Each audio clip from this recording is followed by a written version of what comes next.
I mean, you could do this job with LinkedIn, a phone, and Microsoft Excel if you wanted to. I had a client, right? She just graduated, where we worked together for the past 5 months, and literally all she had was those three things.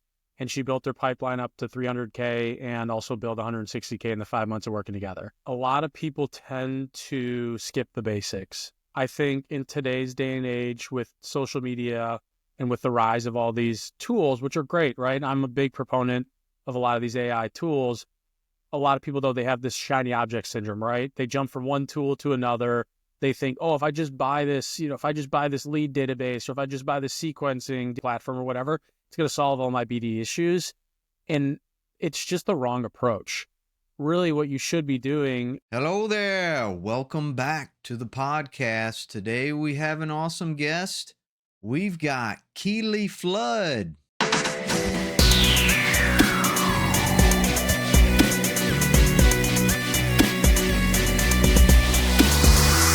Here he is. If you're listening, we're on Keely Flood's LinkedIn profile. He is the founder of The Honest Salesperson. He coaches recruitment agencies on how to grow and scale their business. He's got about 10 years in the recruitment space. He's just launched a new program called the Systematic Recruiter, how to grow your business using carefully crafted and common sense fundamental systems. And really awesome guy. He's very genuine. He's authentic. He's really trying to help, and he's got some great advice. If you're in the recruiting space, definitely check it out. Follow his newsletter, The Honest Salesperson, and maybe consider signing up to be a client of the Systematic Recruiter. But let's dive in. Well, all right. Welcome to the podcast. Keely Flood, how are you, sir? I'm doing great. How about yourself? Yeah, doing well. We got snow on the ground out here in Raleigh, North Carolina. So my kids are having a ball today. We've canceled the last couple of days of school. Tomorrow's canceled. Where are you at?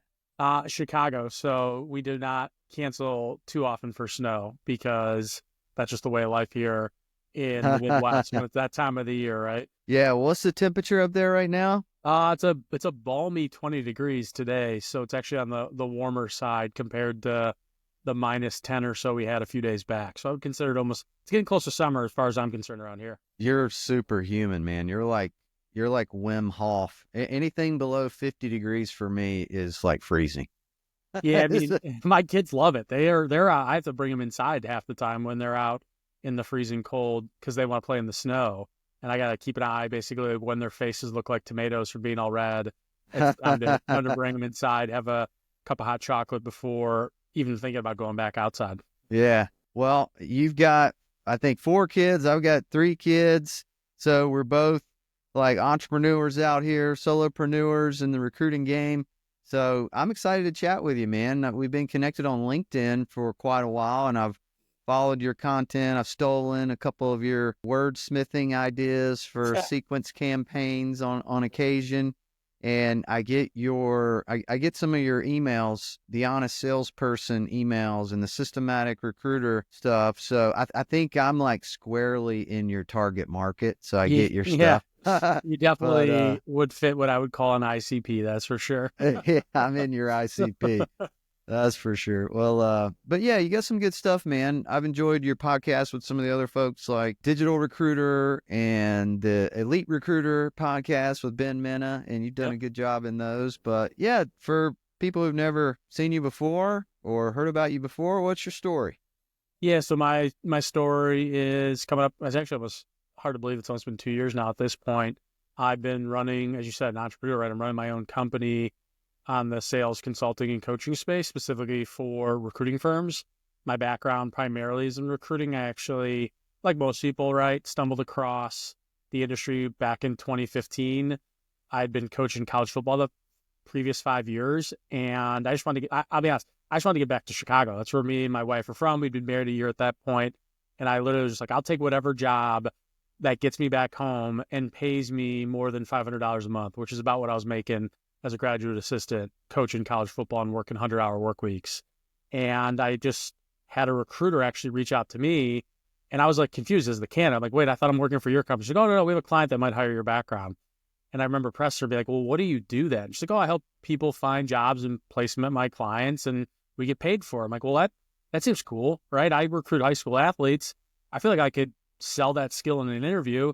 And literally from that point forward, just interviewed at recruitment/staffing firms and got my first start back at a company called Medics in 2015 and left for a couple of years to do the SaaS world just to see what it was like and got pulled back into it. I'd missed a lot of things you don't get in the other industries, right? From a relationship and just from a long-term client perspective. I think it's unique in the recruitment space. In SaaS, you sell something, they sign a contract. I literally like shook their hand and was like, okay, cool. Here's customer success team. See you later. My job is to go out and find another new logo. Recruiting, it's different, right? You sign a new client and there's a ton more work that goes into it even after that point. And hopefully for a long time moving forward as well. Absolutely. Yeah. You hope to find those long-term relationships that can keep you fed, keep you busy, full of job orders that last a long time, develop relationships, learn the company almost like you work there, right? And I've had clients I like prevent people from leaving. I'm like their retention expert. I'm their own personal therapist. Sure. Yeah. I mean, like you work with some clients and they, like you said, they think about leaving and you let them know, hey, what you got at your company is pretty unique, right? It's a special circumstance or special compensation, whatever, right? Because it's not their job to know these things, but it is our job to know those things. And I think just jumping right into it, that's one of the good things that's one of the big things I should say that separates a really good recruiter/salesperson versus an order taker is really understanding their market through the eyes of an employment expert, not just I'm here to give you some resumes and fill a job order. Yeah. Are you mostly like a contract staffing recruiter or you do perm? I've done both. My career for the larger, because I worked for the two organizations I worked for, both were over 100 million plus in revenue. And primarily that was built in the contract or staffing, right? Those terms tend to be interchangeable space, but I did direct hire stuff as well. I would say my book of business, it was 80% contract and then 20% direct hire. And really over the last 2 years of my own business, everyone I've really worked with has been in the recruiter/headhunting space where it's direct hires, right? The big payouts, not so much on the high volume contract side of things. What's your market? Are you a tech recruiting expert or are you like finance and accounting or manufacturing? What is it? So I've worked in life sciences. So I worked with med device, food and beverage, pharma and biotech. And then I've also done the healthcare within revenue cycle and allied. So revenue cycle would be like billers, collectors, and then allied would be basically anyone that is patient facing, right? Nurses, medical assistants, not doctors. We never did that, but those are the two main areas. And then over the last 2 years, I mean, I've worked with people in the construction space. I've worked with people in accounting and finance. I had one client, he was in the blockchain/crypto space. So I've gotten a lot of exposure to a lot of different industries, which has been really cool. The thing that kind of it all boils down to, though, is having a solid sales foundation in place, because you can take that to any industry or any vertical and put it into practice and be successful. Like I do firmly believe that there are some core tenets everyone needs to have in order to be successful in the recruitment game. For sure. Are you still running a desk or have you converted completely over to coaching? It's a mix, right? So I still do some healthcare recruiting. So I've done like this last quarter, I did some revenue cycle roles for like billing, charge entry. So it's a mix, but primarily my main focus is on the coaching and consulting piece. Because quite frankly, I love it. As I said before, I had a college coaching background and getting to be able to combine those two skills together, it's been an absolute joy. I mean, I even just now got back into coaching football again. I'm actually be coaching at a local high school here this upcoming fall too. So you can kind of say coaching's in my blood. I agree. I'm not like a coach or, I don't consult with recruiting agencies, but I did open up kind of a side hustle for resume writing and where I get to actually dive deep into the candidate, their background, help them, come up with their unique value proposition and how to market themselves and help them with their job search. I can dive deeper and spend more time with people. And I really enjoy that, than the wordsmithing of the resumes. I actually enjoy that more than dealing with all the difficult clients that are slow as molasses or, you get stiff armed by HR or whatever it is, but there's not enough money in that to Sure. really sustain you. So it's still like a side gig. But so, all right, you got that coaching background. So that's what made you decide to start coaching other recruiters. I guess, what are some of the most effective strategies that you found that some of your clients are using to grow their recruiting business? Yeah, I would say, and this might sound generic, but I'll dig a little deeper after I answer it, right? A lot of people tend to skip the basics. I think in today's day and age with social media and with the rise of all these tools, which are great, right? I'm a big proponent of a lot of these AI tools. A lot of people, though, they have this shiny object syndrome, right? They jump from one tool to another. They think, oh, if I just buy this, if I just buy this lead database, or if I just buy this sequencing platform or whatever, it's going to solve all my BD issues. And it's just the wrong approach. Really, what you should be doing, and what I mean by the basics, is getting down to what is your sales strategy, who are your target audience, who is your ICP, how do you best serve them? And then the tools come in later. They augment that. So you need to have in place your target market. You need to be able to understand, how do I do proper research on accounts? How do I connect the buyer's pains/challenges to my solution, right? How do I shine a light on those problems? Those are all the things that I would consider foundational skills to be successful. And then, yeah, bring on the tools, like bring on the AI. I had a call this morning with someone who's building an AI platform, and I was giving feedback on where I thought it was valuable in the market, where not. But ultimately, if you don't have your sales strategy in place, it doesn't matter what tools you buy. They're not going to be successful. You're literally just burning capital, if you're asking me. I've definitely burned through some tinkering with tools, and we can talk more about that. But yeah, I agree. Focus on the fundamentals, the basics, the things that have always worked. You can definitely get distracted by all the marketing emails that you get from these new tech startups. And now, there's a lot of youngsters who can build these new fancy tools in a matter of like a week or two in Replit or Bolt or Lovable. I just had a demo this morning of like a browser buddy tool that'll help you craft personalized messages and all that. And he was doing research, right? He's doing research for his upcoming platform, one in my opinion, and he's a nice guy. But yeah, you can definitely like have paralysis by analysis. What tool should I get? Yeah, I've wasted some cash on some tools that I've abandoned. So I've got some horror stories around that. Like, I know some people have spent over 5 figures on tools that they no longer use, or individuals that have gone with these LinkedIn gurus, for lack of a better term, which I do hate. If anyone ever calls me that, the first thing I tell them is don't. Like, I consider that an insult. But these LinkedIn gurus out there claiming that they've got some hot AI tool that can mass blast 1,000 emails. It's like, that's great and all, but all you're doing is burning bridges faster, right? Your messaging's terrible. And instead of sending it out manually, and maybe you're burning 50 bridges a day, now you're burning 5,000 bridges a day. Like, congrats. You literally just shrunk your target market in half with some of these tools and poor messaging and the inability to properly sell and ultimately like help your prospects too. Right. So I've tried like some email marketing. I've tried to do it myself with Apollo, and I feel like all that stuff just goes straight to the junk folder. I've tinkered around with so many different wordsmithing campaigns.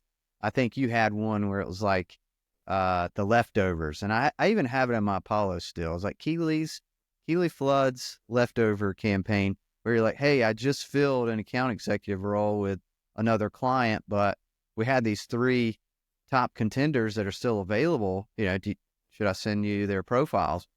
And yeah, I thought that was going to be a game changer, but even that is like, so I've like abandoned emails, and now I am just going hard on just DMs, like content and DMs. A couple days a week, I'll do like a 1 hour power hour. And, I think the LinkedIn DMs mixed with content is really a good strategy for starting conversations. You can't just expect it to change the world, on that first message. It's a long game. It's a conversation, but it's a good way to get it started. And most recently, I won't name the company because they did end up giving me a refund, but it was an expensive tool for AI cold calling. Okay. And we went deep in the weeds on prompt engineering on how to get these cold call conversations to go the way I wanted them to go. And it really wasn't that complicated. It just needed to follow a talk track where you ask 2 questions, and based on their answers to those 2 questions, you can take the conversation, wherever it needs to go. Just ask like 1 or 2 qualifying questions until you try to book the meeting.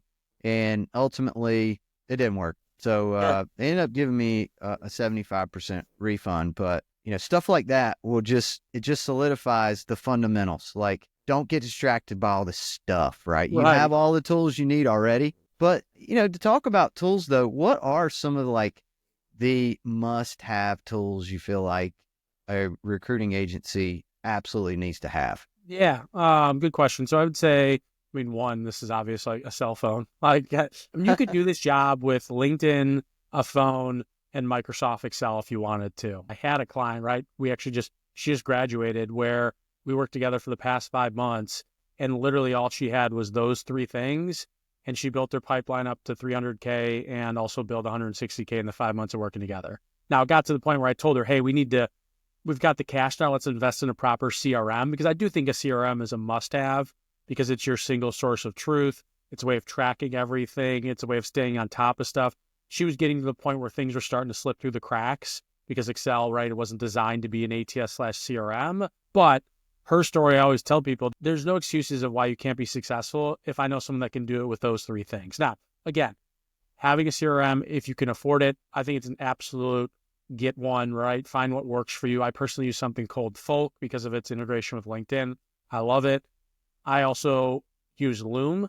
I like Loom just from a video perspective, because I do think video outreach, it makes you stand out.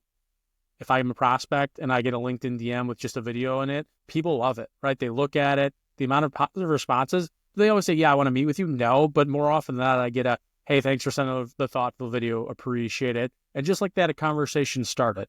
And some of the follow-up after that point is how I get to actually having a meeting. Another thing with LinkedIn, because we're going back to like the basics, right, of having a multi-channel, meaning coming at from like email, phone, LinkedIn. I love LinkedIn voice notes. And if you haven't done it before, you can only do it on your phone. Like, I have not found a way to do it on my computer. I wish you could. But you literally pull up your phone, go to the prospect you're targeting, go into the DMs, hit that little microphone button, and send them a LinkedIn voice note. It just shows up this blue little box in their inbox. I mean, that is low effort, right? I've done it sometimes. I wouldn't do it now because it's freezing cold.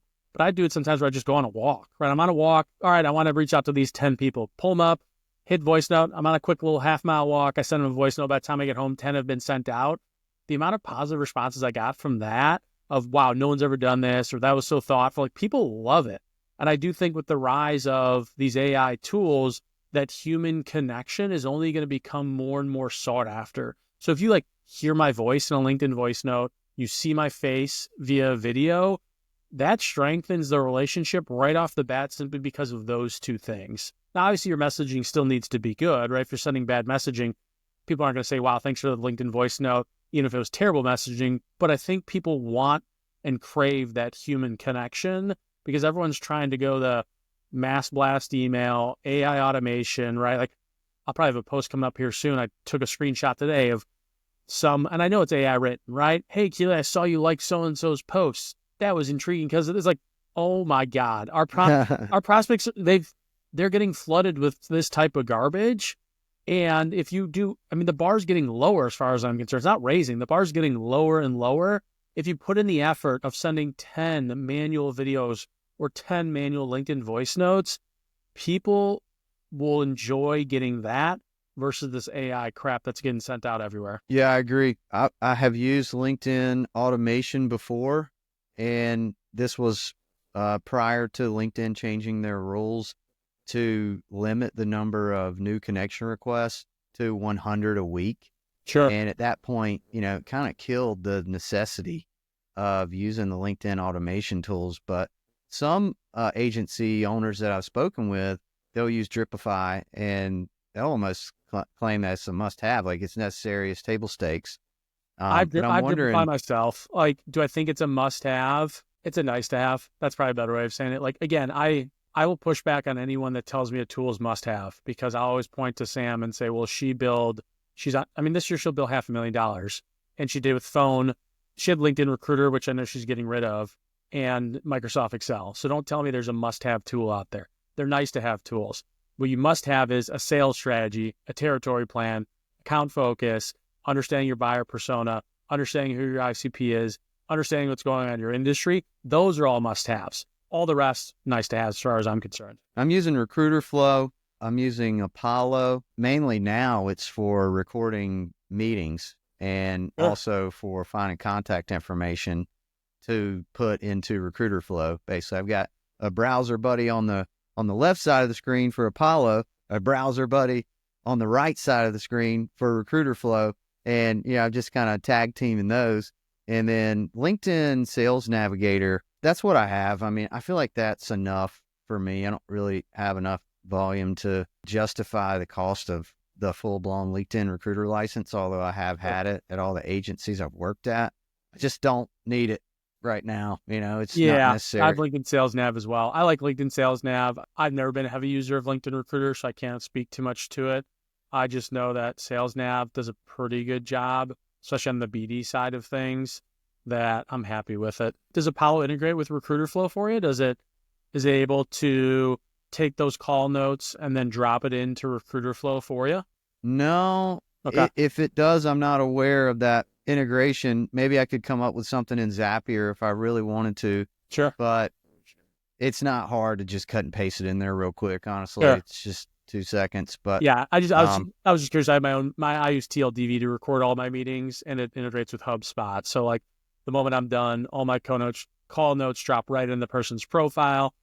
It's nicely organized. I'm a big fan. Again, I don't think any tool is a must-have, but I do enjoy I love the fact that I can record my meetings and it's all uploaded. It does a really good job of like breaking things up in terms of like what we discuss, next steps, action items, which I then can take and create my follow-up email to them and so forth. Nice.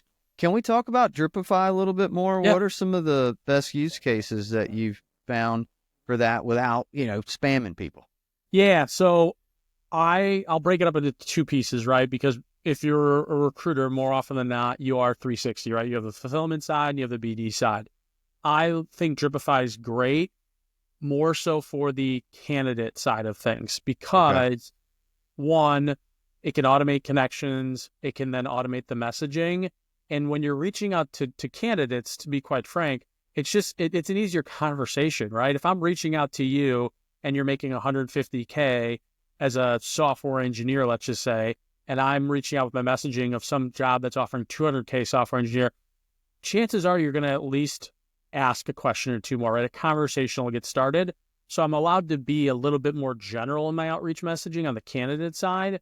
But once you move towards prospecting and client-facing type messaging, you need to make sure it's relevant to that target audience. And once you start getting up in numbers, right, if you're sending out, again, the mass emails to 2, 3, 4, 500 people, like how is there a common theme amongst all 500 of them? More likely than not, there isn't. Now, maybe 20 people there is, so you can really segment things down. If you segment it down enough, I think you can create enough relevant of a message to resonate with all of those people. But I just don't love it for sending out 200 plus generic messages to prospects, because generic messages get overlooked and conversations never get started. Yeah. My BD always starts with some research using Gemini, and it starts with one company. Then I'm like, oh, let me check this company out. This looks interesting.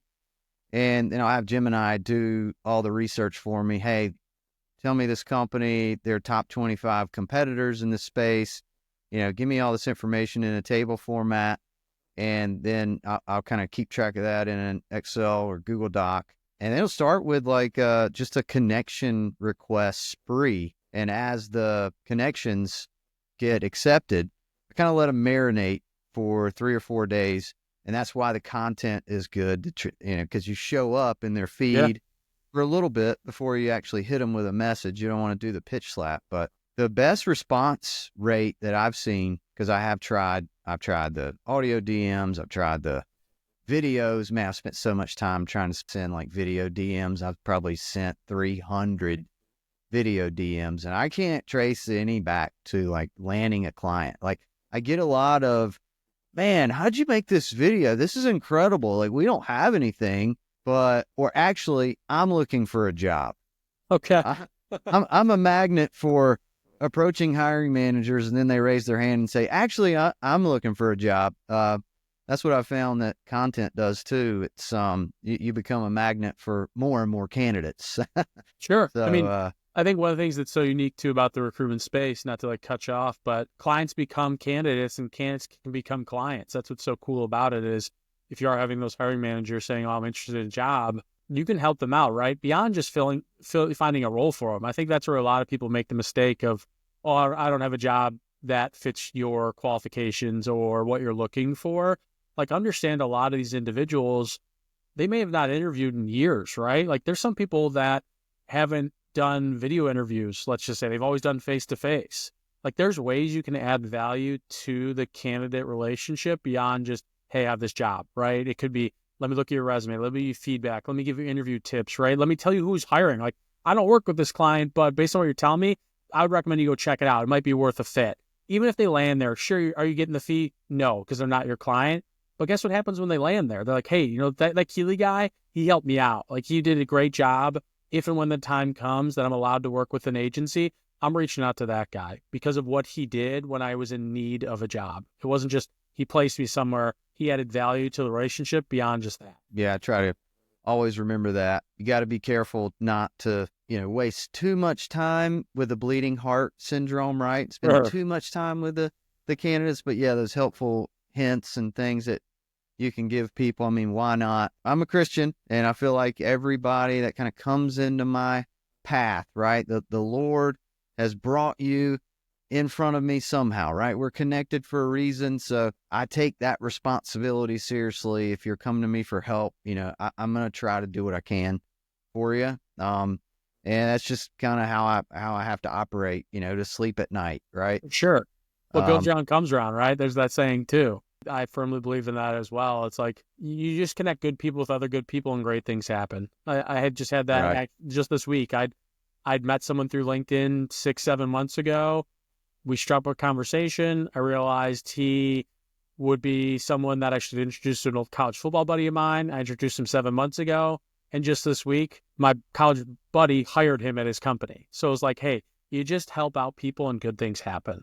And who knows where it goes from there. But I do love the fact about that industry is what goes around does come around eventually. It does. Yeah. You never know who you meet and where you meet them. It could be anywhere. So funny story, like I've been playing Fortnite and Okay. it's just fun, man. Yeah. I'm like video gamer. I like games. video games. So You do? Oh Okay. yeah. What do you play? I played Fortnite.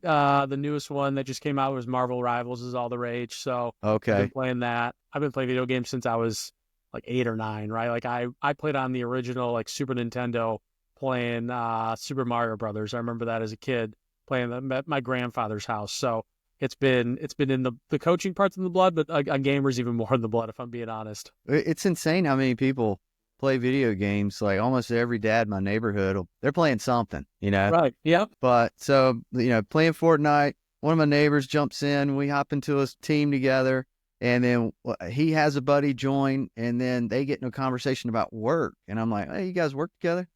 And then all of a sudden, like, I'm learning more about what they do. And then I find this opportunity. Well, hey, you guys work with startups. Like, let me know. Like, that's what I do. I recruit. I'm a headhunt for startups. So, I'd love to support you guys. And that's kind of turned into a coffee meeting tomorrow morning. Okay. So, Awesome. don't be hating on these video game chat rooms now. You never know. So Yeah. we'll see where that goes. It's a way to, I mean, as silly as it sounds too, for me at least, it's like a way to stay in touch with some friends of mine. Like I have a buddy who lives up in Minnesota who I've known since I was 13. And one of the ways we just like catch up is playing some video games and just talking. It's almost like, it's like being on the phone, but also doing something as well on the computer. Exactly. Yeah, I'm trying to get my dad into it and my brother.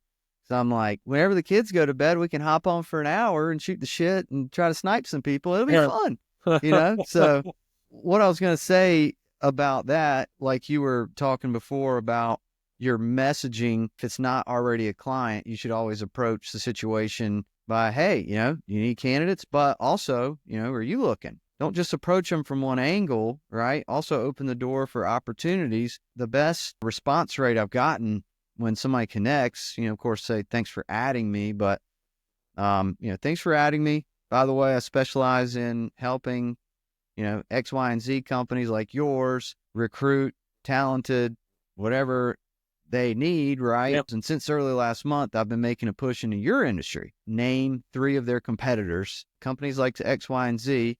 I've been building a passive pipeline of passive talent and potential opportunities within the industry. So I had 2 questions for you. If I have leadership opportunities come up, do you want to hear about them?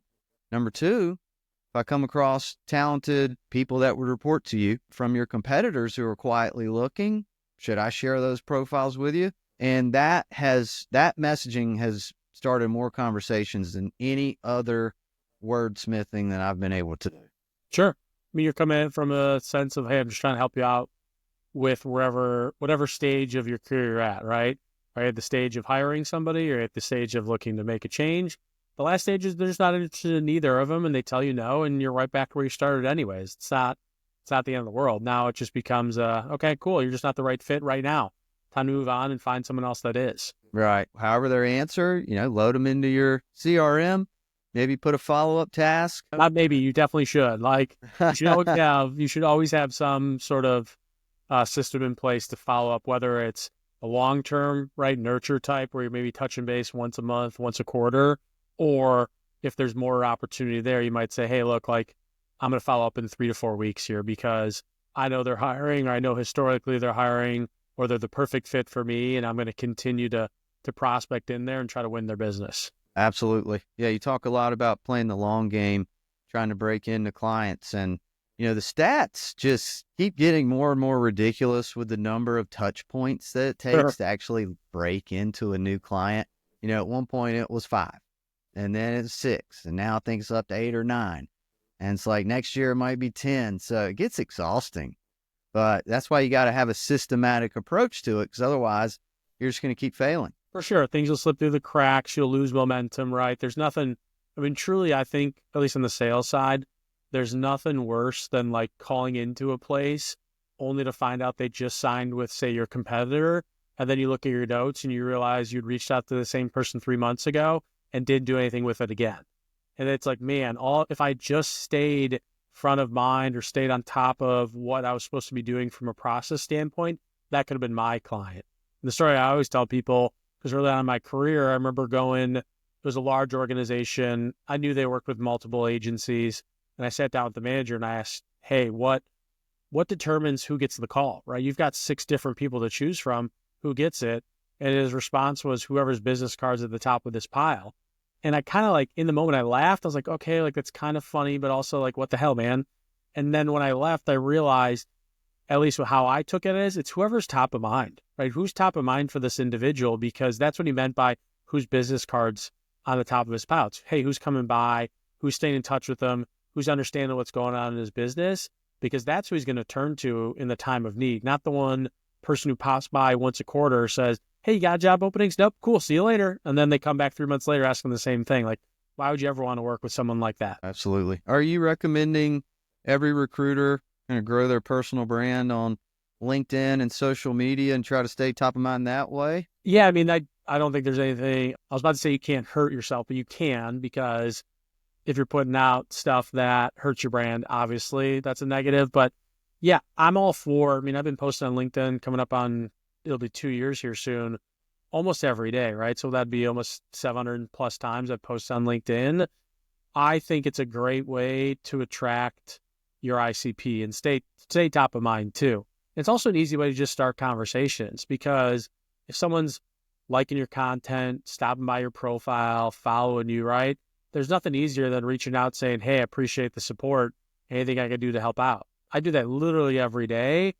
And I strike up so many conversations just saying that. Now, again, they're not always my ICP, the perfect ICP, or it doesn't always lead to a meeting, but I've started a relationship now that maybe not today they're not interested, maybe not tomorrow, but maybe 6 months from now they are. And I've stayed top of mind with my content. That's why I really love podcasting, because I can spend an hour with someone and just be naturally curious about who they are and what they do and what they're great at and what do they know that I don't know. What can I learn? And, my audience can learn together. And then, so that hour turns into another 2, maybe 3 hours of editing and getting it prepped up. But then from there, you can load that into Opus Clip and you've got content for 3 weeks. I mean, longer too, if you want to reuse it, right? Like, Right. that's another thing too. I think for people who are starting out creating content, inevitably you're going to hit a wall, right? You're going to eventually hit a wall. You're like, man, what am I going to come up with?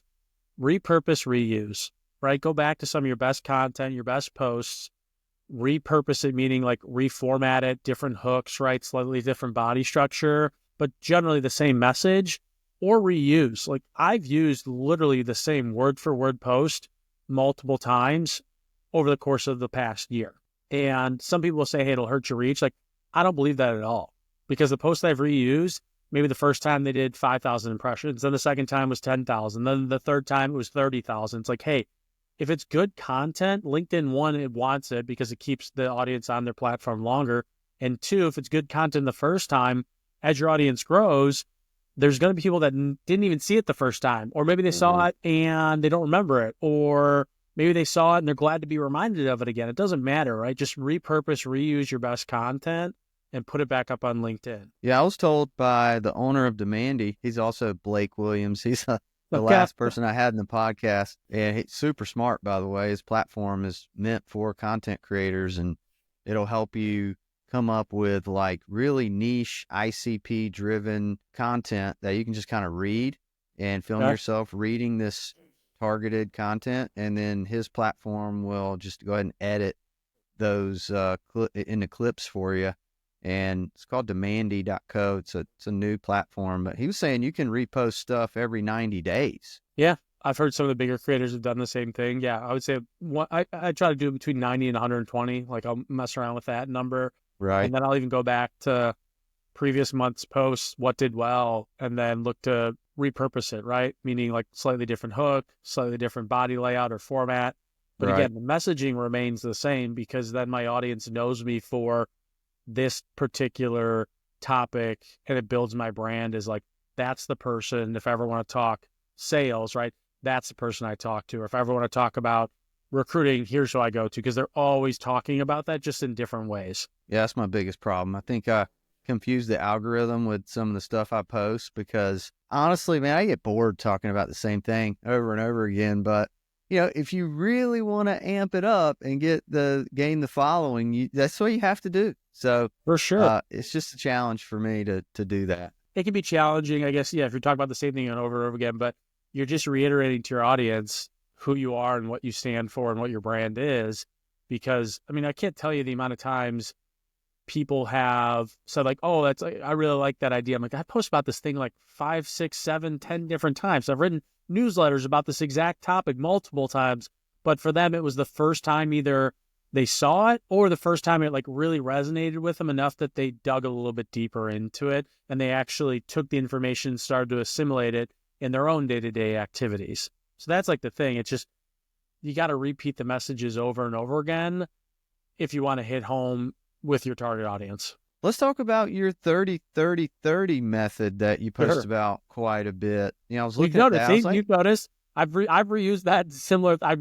Multiple times I've done some of the similar hooks or similar structure around that particular topic. So it's simple, right? And it's an hour and a half, 30 minutes of doing this, 30 minutes doing this other thing, 30 minutes, I think, sending DMs, and then there's an email, and then there's 10 cold calls or something like that, right? Yeah, something as simple as that. Yep.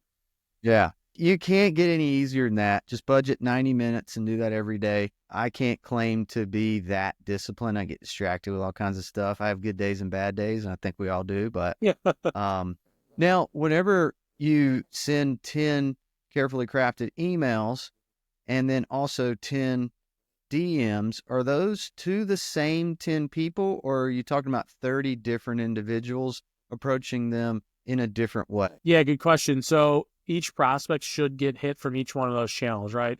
Emails, DMs, calls. If you really wanted to like break it down structurally throughout the week, you could just say, hey, Monday, Wednesday, and Friday, I'm going to do this, right? Hour and a half each one of those days, I'm going to block out.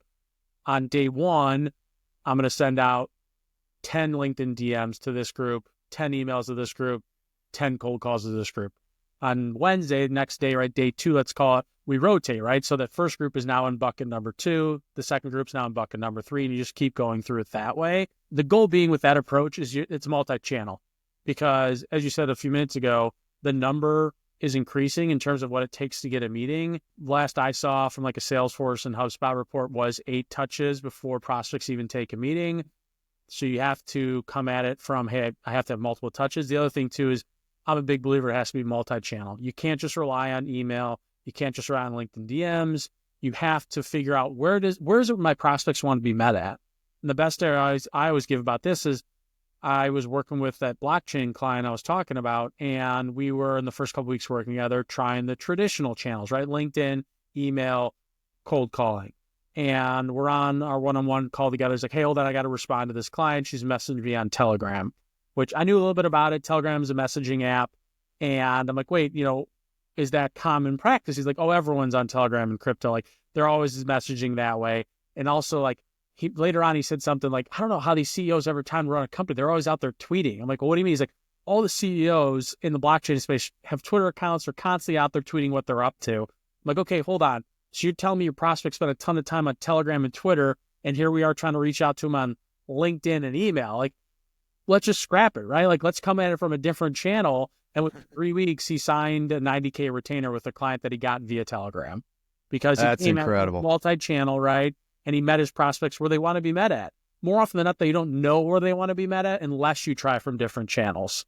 You can't just say, oh, well, like, hey, this person, construction, right? That's a big one. People are like, well, there's no one in construction on LinkedIn. I'm like, that's not necessarily true. There are people who work in the construction space who do still log into LinkedIn. And if you're one of the few recruiters who's trying multi-channel and happen to reach out LinkedIn and they log on, their inbox isn't filled with anyone else because no one's on there. Guess what? You just stood out because of that alone, because you tried multi-channel. So that's why I'm just such a big believer of coming at it from different angles to catch the prospects where they want to be met at. Exactly. That's part of the challenge, trying to rely on LinkedIn DMs, because a lot of people don't use LinkedIn. They're not like me. They don't have 7 tabs open of LinkedIn at all times, right? So yeah, or they log in once a week, maybe, if that, right? Like my buddy's software engineer is like, I never log into LinkedIn. It's like once a month, and when I log in, I've got 50 messages all from recruiters asking me about a job, and he goes, then I log back off. I'm like, okay, cool. Yeah. Well, and that's also why it's good to not use like heavily automated email campaigns, especially if you're hitting that same company, multiple stakeholders, you're going to be quickly marked as spam. So, if you limit that and send the very direct, like one-off personalized emails, I think that'll help you out quite a bit. And then, don't forget about InMail. InMail is pretty solid too. Yeah, just in general with like that 30-30 structure, the 30-30-30 or whatever, what I always try to reiterate to people is, as you said, it's simple. It's simple in theory, it's hard in execution. Because in theory, it's like, oh, it's just 90 minutes. Like, yeah, but it's not easy to come up with 10 relevant manual emails. It's not easy to come up with 10 relevant LinkedIn DMs, or even if you want to go video, right? It takes time and effort to do it. But if you stick to that process over and over again, you're going to start seeing results. The other thing too is having that in place. It holds you accountable to doing these things, because after, like, let's just say that same person goes through those 3 touches of DM, email, cold call. It's like, okay, no responses there. The following week, I'm going to try a different channel, right? Or I'm going to add on to my LinkedIn DM from the last week. And that helps to ensure people don't slip through the cracks in terms of your outreach strategy, because a lot of people are in the spray and pray approach. They're like, oh, I'm just going to go after these accounts this week. They go after them. They find out who these people are. They reach out a few times. They're like, well, I didn't get anything. Time to move on. And they don't go back to that account for another 3 months, right? I told that story earlier. It's the worst thing that happened. I think having some simplistic things in theory, like a 30-30-30 BD block, hold yourself accountable to ensure that doesn't happen to you. Yeah, good call. Yeah, so if you're trying to approach a list of 25 different companies and that's your target, that can't be your target just for that week, right? I mean, you really need to stretch that whole campaign out over a period of almost like 3 months at least, right? You talking the individuals within like those accounts? Like how long do you stretch out the campaign of reaching out to them? Right. Yeah. So if you're trying to break into a new market and you've got 25 target companies that you're trying to start these conversations with, each contact at those companies need, 8 touch points, that's going to take you a while. Oh yeah, for sure. It can take some time. It depends on like how aggressive you want to get to, because I do think there is a time and a place to be a little bit more aggressive than not. Take you, for example, right? You mentioned working with startups. If I know a startup is out there trying to raise, guess what happens if they raise the money? They're going to have to hire. And so I know the time to get in is now, because if I get in after they raise and they start hiring, it's a hell of a lot harder. So I'm going to take a more aggressive outreach approach of getting in there. And if I get pushback from the prospects of being like, hey, you're being kind of even a little bit aggressive, you've been following up through a lot, it's like, hey, look, that's because I think I can help. Like, I've done my research and here's how I think I can help. Also understand, if I'm willing to work this hard to win your business, imagine how hard I'm going to work to fill your roles once I have your business, right? I'm doing all this with no guarantee I'm even going to get it. Once we start working together, you better believe I'm going to take that same tenacity to filling the roles and being the best partner to you and your company that I can be. And then on the flip side, right, maybe not as aggressive. If an organization fits within your ICP, but maybe they're not in hiring mode, or historically they don't hire, let's say in Q2 and Q3, you can take a little bit more of a nurture approach where you spread out the touches a little bit more over the course of, say, a quarter, with the goal being, hey, I'm not trying to even get like meetings right now. I'm just trying to generate some conversations, build some brand awareness in the eyes of these prospects. So if and when the time does come later on, I'm the person that gets the call, or I'm the person that at least gets the shot by getting a meeting scheduled with these individuals. Very cool. Listen up, folks. You want to talk about the job market a little bit? Like, what do you feel like is the prediction for this year? If you'd asked me a few weeks ago, I'd have a different answer probably, and it'll probably change a few weeks from now as well. I'd said going into the year that I felt this would be the year that those who stuck around through the lean years, right? Because the last couple of years have not been the easiest for recruitment agencies and recruitment industry in general. I thought this would be kind of the rewarding year, the payoff year. My stance has slightly changed as of late, right? It does seem like there's a lot more uncertainty in the market, right? When it comes to, not to politicize things, but when the government itself is going through some layoffs and things like what most people consider pretty stable jobs, when that's happening, it naturally flows into the private market and creates uncertainty there as well. There's a lot of, I think, even on both on the client and candidate side, there's uncertainty of making changes, right? I was talking to someone earlier this week, and I think the phrase they said was, I'd rather stick with the asshole I know than go with someone I don't, right? It's like, hey, and not to use vulgar language, but I thought it was a great way of saying, it's like, even if you hate your job, more and more people are less willing to take a risk to go to another organization because they're just not sure how things are going to play out. And with uncertainty comes fear, and that's rightfully so, because who's to say that the job's there today, and if you don't work out in the first 60, 90 days, are they going to cut you loose just as quickly? So I think this year's probably going to be more similar to the last couple of years, like a little bit more of a leaner period. Some industries might do, I thought construction would do really well this year. I've got some clients, though, that feel like it's still going to be a little bit tougher of a year. So I guess, yeah, I don't have a great answer in terms of predictions. I think there's still business to be won. There's still problems that need to be solved, and there's companies that still need help. So even with all the things I said negatively, I don't think there's any reason people should use that as an excuse of not going out and doing BD, right? There's still companies that are going to need us to help them from an employment expert perspective. We just have to find those companies, because who's to say they might not need me today, but they do need me tomorrow. Yeah, you never know when it's going to pick back up. I'm guessing probably midway through the year, we might get through the pain and start to kind of turn the corner and get into another candidate market instead of an employer's market. But we'll see, man. I thought the tides would turn after the election, right? But now we're still in the thick of it. We're still in the thick, and now we've got all these government employees who are going to be trying to transition into the private sector, and that's going to clog things up even more, especially for white collar workers and remote workers, all these highly coveted and sought after jobs. There's fewer and fewer of them. And then we got AI coming in. I don't know what's going to happen with that. We'll see. It gets better and better and smarter every couple of weeks, right? We get a new model, some new capabilities. So what are you most excited about in the AI space for recruiters this year? I definitely am a fan of the AI agent side of things, right? The ability to offload some tasks into AI that we consider more like low value side of things. We talked a little bit ago about, you said doing research on a company, right? open, like, deep research with ChatGPT. I got that in the last week or two and messing around a lot with that. And the amount of information it's able to pull in for me is awesome, right? It saves me a ton of time from a research perspective. So I think all of that is exciting, because what it allows us to do is focus on the two highest value activities you can do within the recruitment space, which is one, talking to candidates. The other is talking to clients/prospects, right? If you really boil down this job, if you're having conversations with those two parties frequently, you're going to be set up for success. If you're not, though, you're going to be set up for failure. I'm just being honest. And if there's these ability for AI to offload some of the tasks that need to be done, but can be done by them instead, it allows me to free up my time to focus on those two high value activities. I think it's great. I'm all for it, because that is what's going to drive business, is having those conversations with candidates and clients and prospects. Do you feel like there will be more or less recruiters by the time we get to 2026?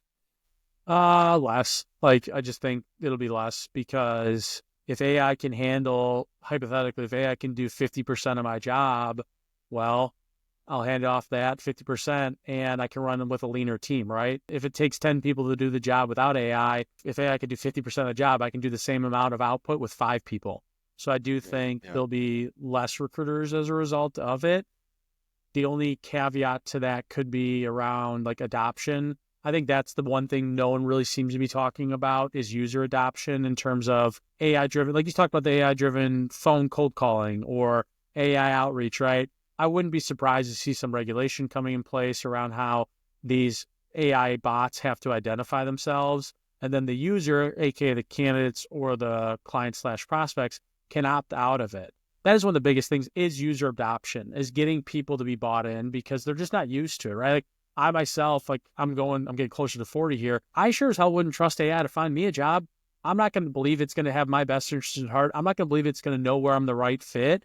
And I'm sure there's a lot of other people my age and older and even younger than me that are in the same boat. So there's going to be a lot of apprehension around those tools being able to help me land jobs or recruit or place me somewhere. Now, fast forward 20 years from now, my oldest is 8. She's growing up, her and the rest of her siblings, to them, this is like us growing up around the internet, right? Like our parents are, they use it, but they don't use it like we do. Like we grew up in the internet age. So for us, it's just a standard way of life. It'll be the same for our kids. They'll be growing up used to using AI all the time. So maybe when they're 18, 20, 25, 30 looking for a job, they'll be comfortable saying, I'll talk to this AI bot and it'll place me somewhere. I'll never even talk to a human being. Like, I'm cool with that. Sure, if that's them, that's awesome. But I just don't see that happening for a majority of people, at least in older generations. The light bulb went off for me whenever I came across it was like an Instagram account. There was this kid who was posting every day. And he's like, I'm going to do this for a year. Every day I'm going to ask AI what I should do to make $1 million. And it started out telling the kid, hey, go around your neighborhood and clean people's gutters. Just go door to door, ask if they need their gutters cleaned. And, let's start there. And then it was like by day 16, he had already made $10,000 and he had already established like this multi service offering it was like a subcontracting business basically. Okay. And ever since then, I can't find his account. So I was like, what if I did that? Let me ask AI what I should do. And then I signed up for Gemini Premium and I put in all this saved information about me. I was like, when you talk to me, I want you to adopt this personality. Here's everything about me. Here's everything I have. Here's all my assets. Here's my accounts. Here's my tool set. Like, here's what I do. Here's my value prop.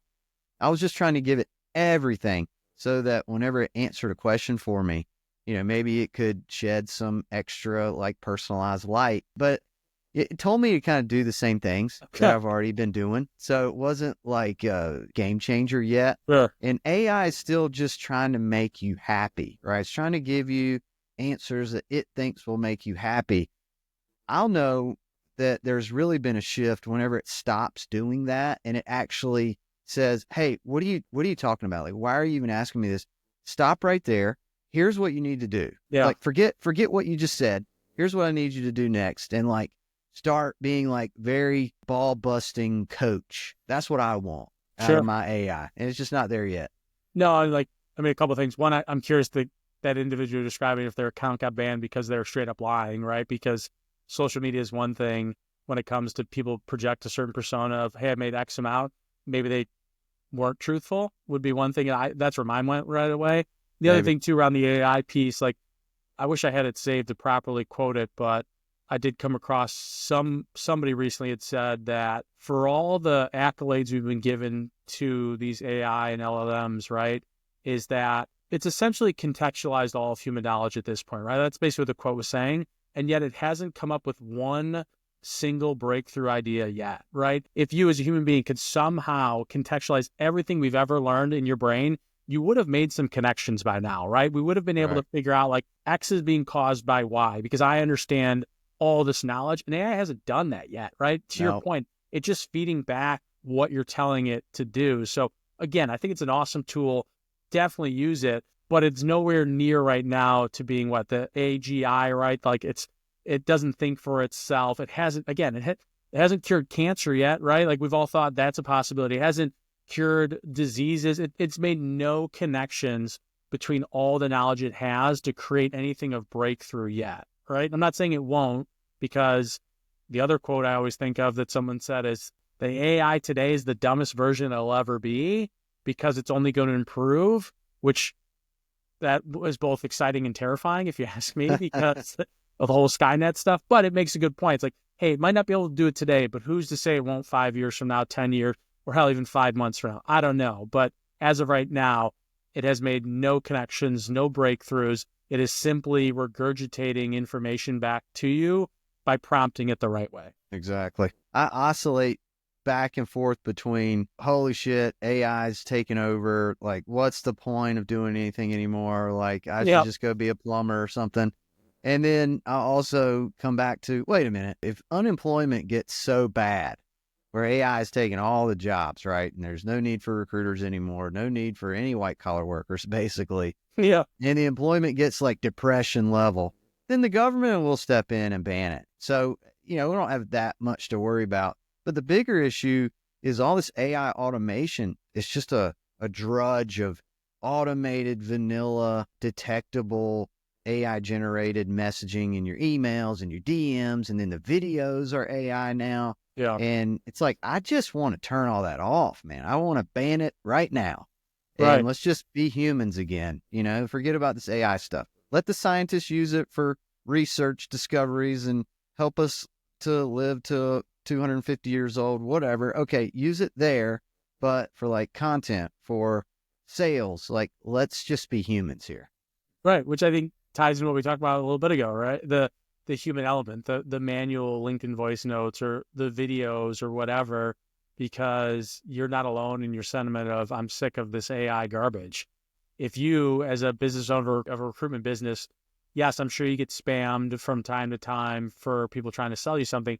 Imagine what your prospects are like, right? Yeah. The ones that have an open job order or historically hire whatever, you got to imagine what their inbox looks like. It probably looks terrifying with the amount of just garbage that goes into it, that they want to do the same thing. They just want to shut it down and look someone in the eye, shake their hand, grab a meal with them, hear their voice, whatever, like anything that is human connection, not AI driven content / outreach. Agreed. Well, let's talk about some personal habits, daily habits, routines that you found has contributed to your success throughout your career. So daily habits would be one, the night before would be, and this was taught me very early on.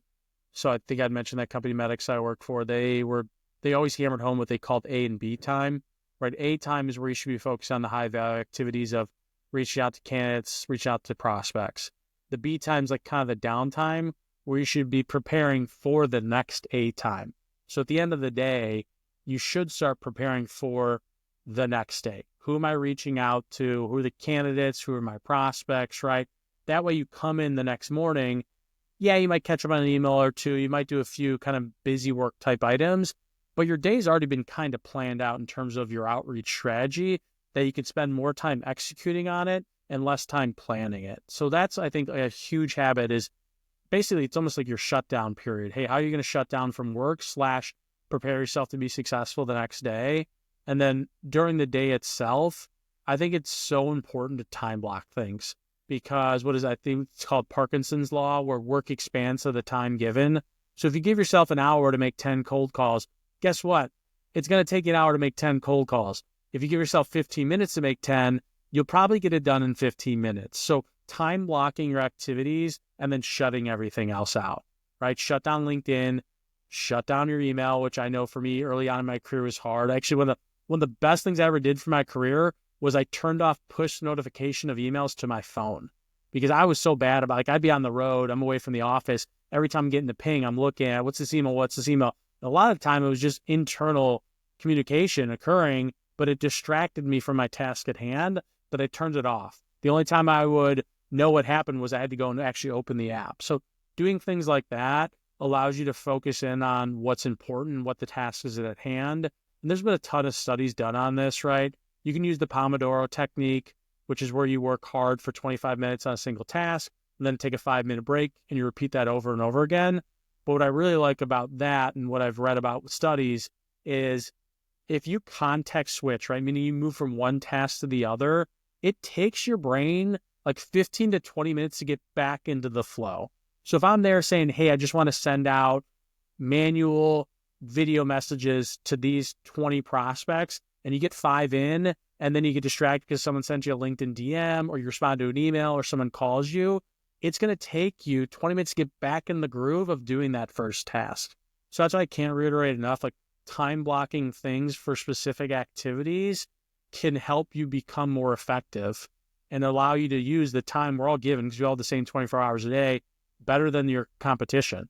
Because there's a lot of people, myself included, like, look, I've caught myself, I wouldn't call it, I mean, it is kind of doom scrolling on LinkedIn because I spent a lot of time. I'm like, what am I doing? Like, I just spent 5 minutes scrolling. Like, that wasn't the plan. I went on here to respond to a DM and I got caught up. Like, that was bad, Keely. Shut it down. Get back to what's actually important, what you had planned during this half-hour block that you'd mapped out the night before. Good deal. Yeah, I'm big on time blocking, and I'm a big fan of like the calendar booking links. Sure. When you use those, you really have to be mindful of what is on your calendar and when and what spaces are available. And I like carefully manage that like I'm taking care of a bonsai tree or something. But also have these 90-minute blocks early in the morning that I can move, right? So I want my calendar to be relatively open for people to book me, but then the night before I'll look and say, oh, okay, I got this block here open. Let me move my 90 minutes of BD right in this block. I need to exercise, right? I got 90 minutes to exercise. Let me move this down here.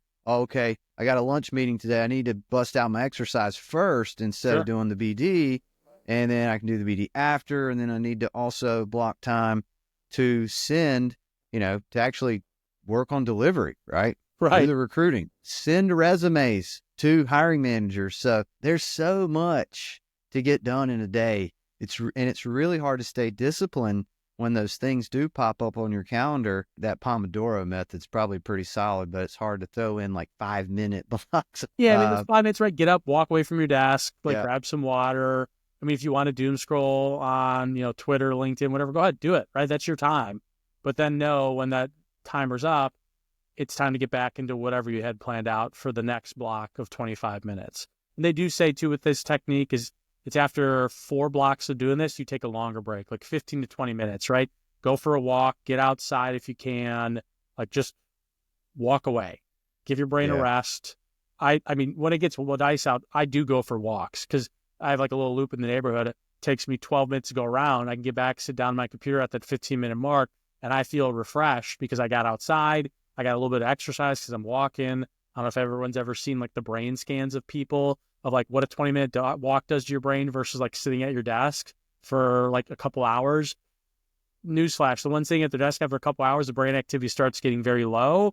After a 20-minute walk, those neurons are firing again.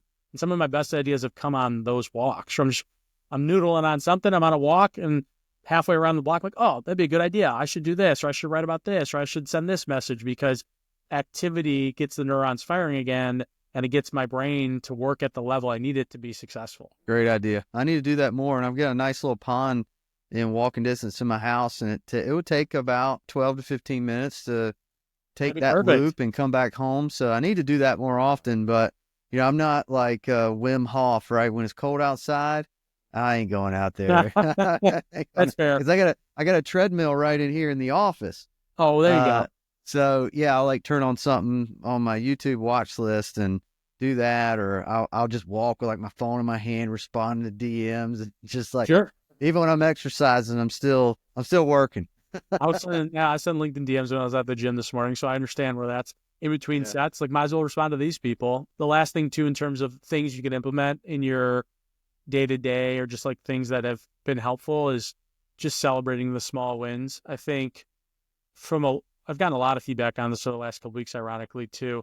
People really don't do that. They don't celebrate the small wins because, and it's no fault of their own, I was in the same boat. We have a very binary mindset of, did I make a placement or did I not, right? Which would be, hey, success versus failure. Did I get a cold call that turned into a meeting or not? Success, failure, right? Ones or zeros. It's the binary mindset. You got to start looking at this job as, hey, what are some of the small wins I accomplished over the course of this week? Because even if you had a job order and the person got to the final stage and they went with your competitor, like, yeah, that sucks. But the small win is you did a really damn good job, right? You got someone to the final stage. There was a very good candidate in front of this hiring manager. They just went with somebody else. You've done a good job. It might not feel in the moment, but that's a win.